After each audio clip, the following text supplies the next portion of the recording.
Bismillahirrahmanirrahim. Assalamualaikum warahmatullahi wabarakatuh. Syukur alhamdulillah kita masih dipertemukan kembali di channel ini. Salawat dan salam selalu dan tetap tercurahkan kepada junjungan kita Nabi besar Muhammad sallallahu alaihi wasallam. Allahumma salli ala sayyidina Muhammad wa ala ali sayyidina Muhammad. Harapan dan doa saya semoga sahabatku semuanya selalu diberikan kesehatan, dilapangkan rezekinya, diampuni dosa-dosanya, dipanjangkan umurnya, dan semoga kita tidak mati kecuali mati dengan beriman dalam Islam. Dan sempatkanlah menuliskan salawat di kolom komentar.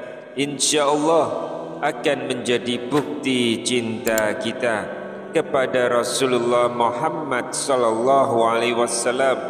Semoga kita semua mendapatkan syafaat beliau di akhirat kelak. Amin ya rabbal alamin.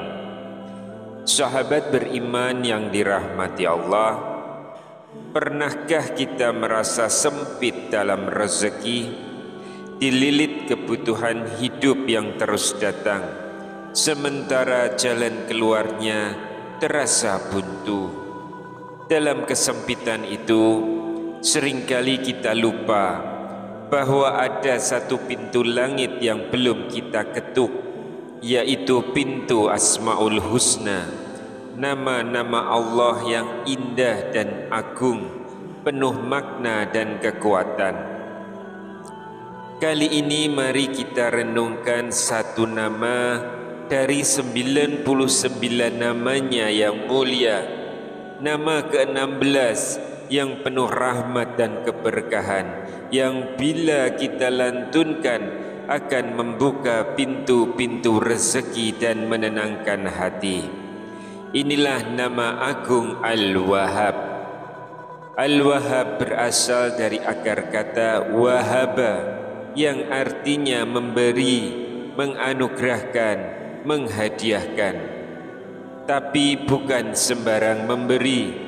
Al-Wahhab berarti maha pemberi, yang tidak pernah berhenti memberi, bahkan tanpa diminta, terus menerus dan tanpa mengharapkan balasan.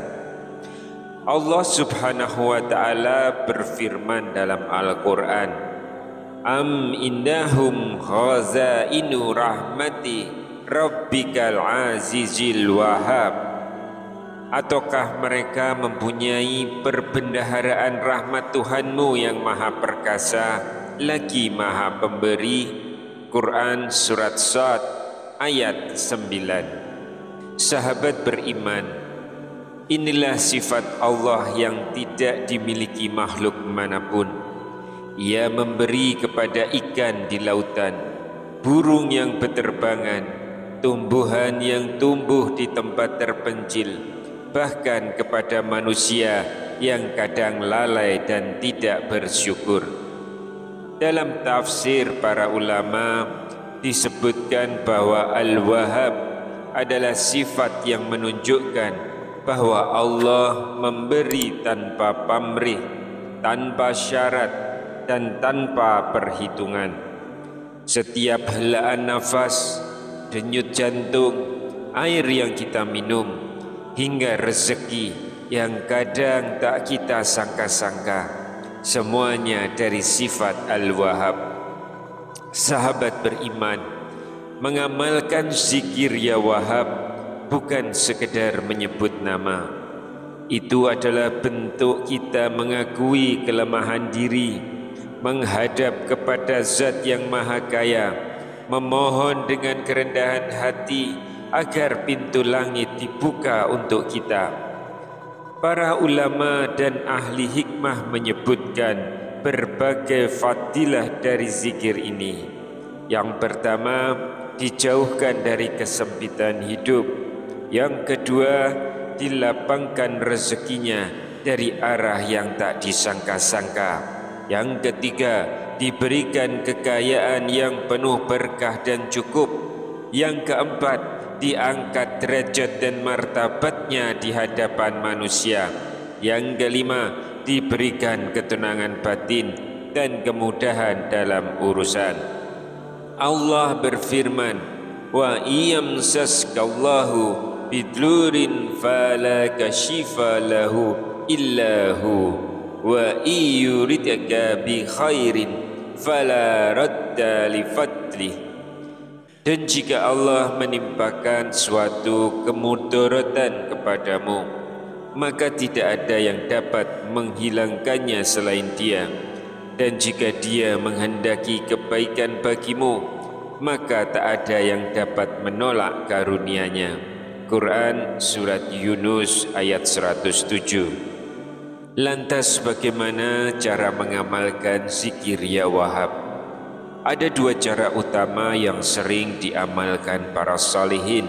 Yang pertama, dibaca 14 kali saat sujud terakhir dalam sholat duha. Waktu duha adalah waktu terbukanya pintu rezeki. Maka sujud di waktu ini sambil melantunkan Ya Wahab, ibarat mengetuk pintu langit dengan keyakinan dan ketundukan.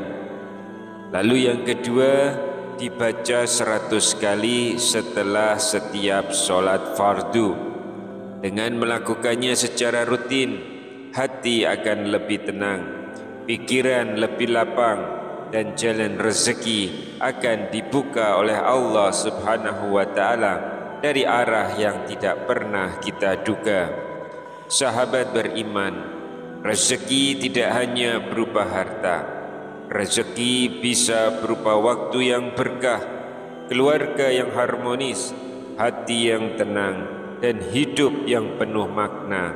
Semua itu berasal dari sifat Allah yang Maha Memberi Al-Wahhab. Mari kita hidupkan kembali zikir ini dalam hati dan lisan kita. Jangan menunggu sempit baru mengingat Allah, tapi biasakan menyebut namanya di kala lapang, agar saat sempit datang, pertolongannya pun mengalir.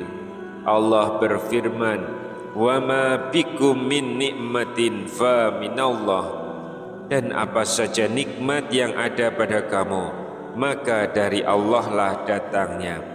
Quran Surat An-Nahl ayat 53. Semoga dengan mengamalkan zikir ya Wahab setiap hari, Allah melimpahkan rahmat, rezeki dan ridhonya kepada kita semua di dunia dan akhirat. Amin ya rabbal alamin. Wallahu a'lam bishawab. Wassalamualaikum warahmatullahi wabarakatuh.